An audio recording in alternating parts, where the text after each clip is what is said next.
महात्मा गांधी ने कभी कहा था, इंटरनेट पे कही जाने वाली हर बात का भरोसा मत करना।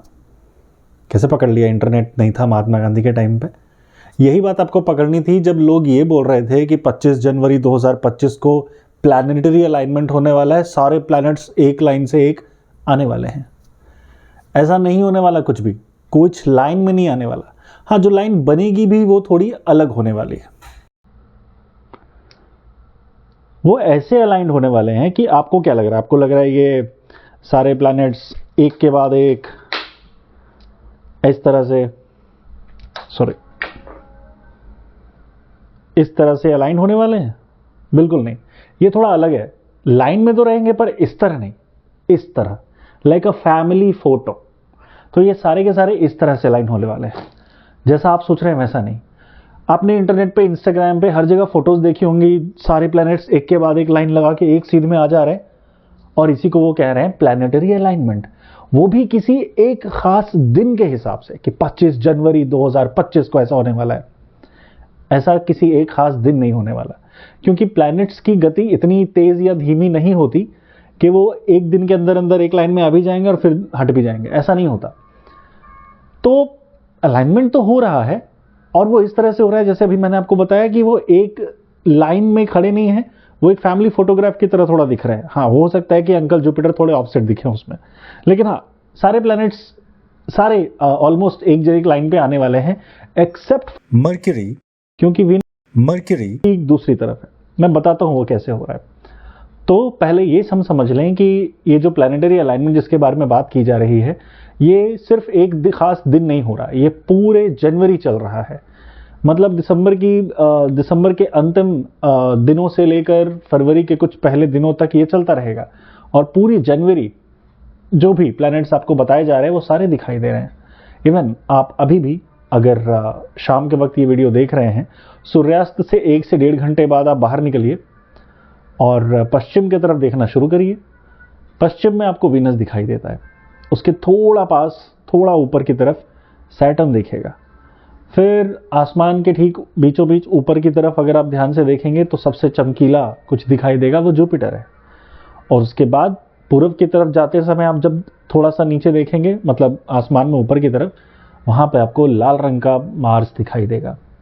और अगर आपके पास बढ़िया टेलीस्कोप है तो जुपिटर और सैटर्न, इन दोनों के बीच में कहीं ना कहीं आपको यूरेनस और नेपच्यून भी दिख जाएंगे। मर्क्यूरी थोड़ी प्रॉब्लम है, अभी वो सूरज की दूसरी तरफ है, तो इस वजह से वो हमें नहीं दिखाई देने वाला है। सूरज की दूसरी तरफ का सीधा मतलब कि हमारे और मर्क्यूरी में सूरज आ जा रहा है। तो अगर हमको सूरज के पार देखना है तो वो तो दिन में ही पॉसिबल है, लेकिन दिन में जैसा आपको पता है सूरज के अलावा कुछ और दिखता ही नहीं है, तो वीनस पाना फिलहाल थोड़ा मुश्किल है। हाँ, हो सकता है आपको किसी तरह सुबह सुबह के टाइम में वीनस भी दिख जाए, लेकिन शाम में ऐसा पॉसिबल नहीं होने वाला है।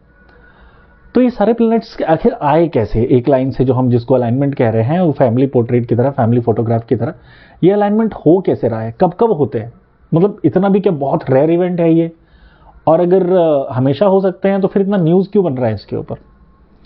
तो सीधी सीधी बात है, ऐसा अक्सर 20-22 सालों में होता है कि सारे प्लैनेट्स किसी एक मतलब ये जो पूरा सर्कुलर प्लेन है जिसको आप जानते हैं प्लैनेटरी प्लेन या सोलर प्लेन, जिसके ऊपर सारे प्लैनेट्स हैं, जिस प्लेन पे वो ऑर्बिट में चलते रहते हैं, आप बस इसको ऐसे समझिए कि साल के इस वक्त या 20 सालों में एक बार ये मौका अभी आया है, हर 20-22 सालों के 18-20 सालों में एक बार आता है, जब सारे प्लैनेट्स, मतलब उनके पास पूरे ऑप्शन है, सूरज की हर तरफ वो कहीं भी हो सकते हैं।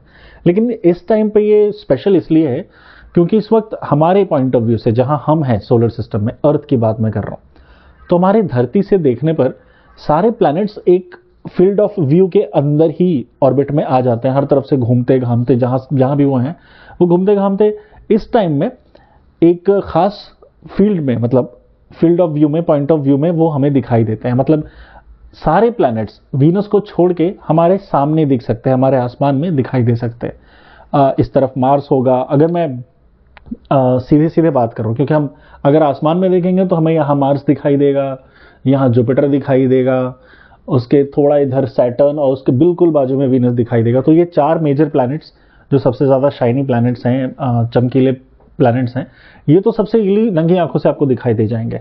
और फिर जब आप सैटर्न और जुपिटर के बीच में देखेंगे उसी लाइन में, तो आपको बीच में कहीं यूरेनस और नेपच्यून भी दिखेगा।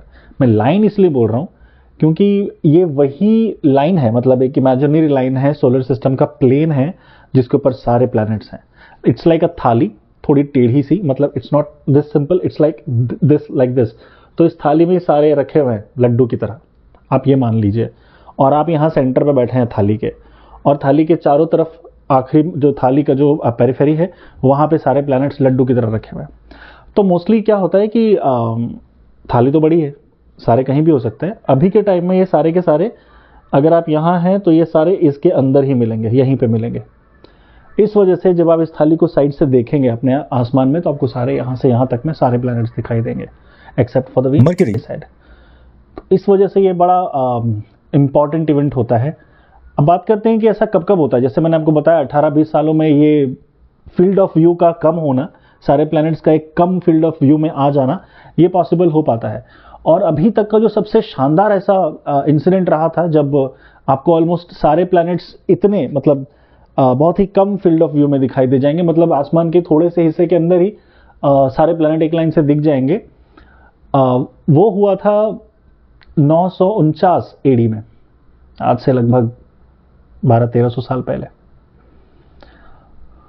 ऐसा हमेशा होता रहता है। आई मीन इसमें एक बड़ा ही रेयर इवेंट हुआ था 1962 में, 1962 में 5 फरवरी के दिन, जब सारे लगभग 6-8 प्लैनेट्स सिर्फ 16 डिग्री के फील्ड ऑफ व्यू में थे। मतलब लगभग इतनी सी डिस्टेंस, मतलब आसमान में देखने पे यहां से लेकर यहां तक के बीच में सारे प्लैनेट्स एक लाइन से आपको दिखाई देंगे।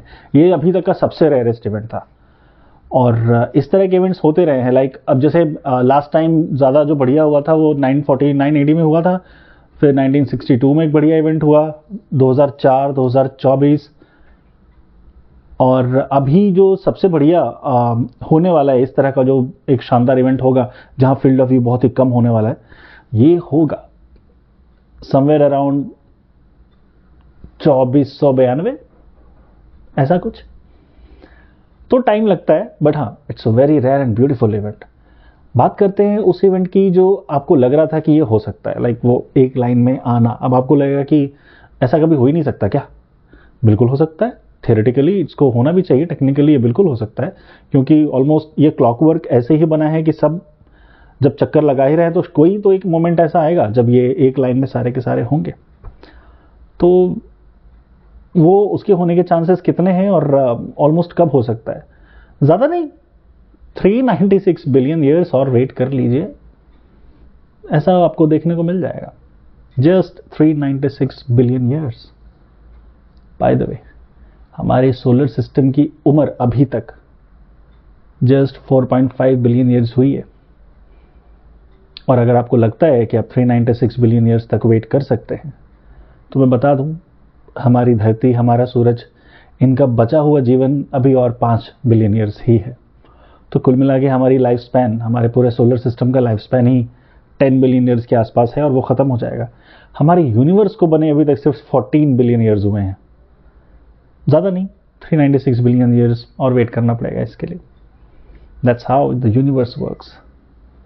तो इतने शानदार मौके पर जब ये इवेंट आया हुआ है प्लानिटरी अलाइनमेंट का, मेरी तरफ से एक कहा मानिए मेरा, और रूम से बाहर निकलिए। बाहर निकल के ईस्ट की तरफ देखिए, मार्स आपका वेट कर रहा है।